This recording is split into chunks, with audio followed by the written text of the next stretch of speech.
La parole est maintenant Monsieur Alexis Corbière.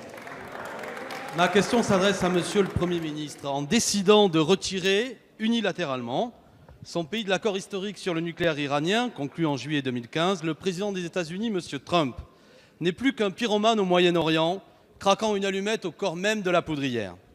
La France ne doit ni s'aligner sur cette trumpisation du monde qui rompt avec les traités internationaux et les accords de Paris, ni s'associer avec cette déstabilisation géopolitique aux motivations irresponsables.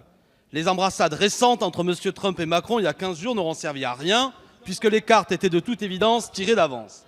C'est manifestement pour satisfaire les demandes du Premier ministre israélien, M. Netanyahou, que cette décision a été prise, servant ainsi la volonté d'un gouvernement de plus en plus agressif, augmentant les tensions déjà nombreuses.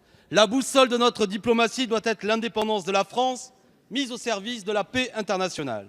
Je rappelle que le directeur de l'Agence internationale pour l'énergie atomique a affirmé à plusieurs reprises que l'Iran respectait scrupuleusement cet accord.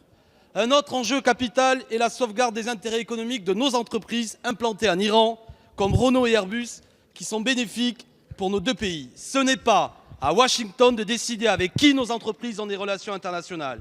C'est comme si la France interdisait à Boeing de ne plus vendre d'avions quelque part. On croit rêver, si ce n'est en vérité un cauchemar qui s'annonce. Nous devons donc rester dans l'accord pour maintenir la paix. C'est pourquoi nous proposons de sortir de l'OTAN, à commencer par son commandement intégré, pour ne pas être aspiré dans une logique de guerre.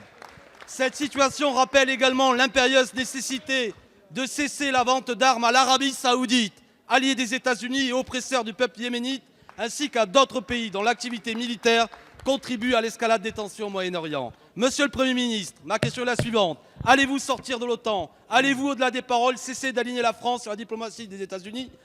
Et que comptez-vous faire sur le plan diplomatique pour préserver l'accord sur le nucléaire avec l'Iran et refuser que M. Trump façonne le nouvel ordre mondial?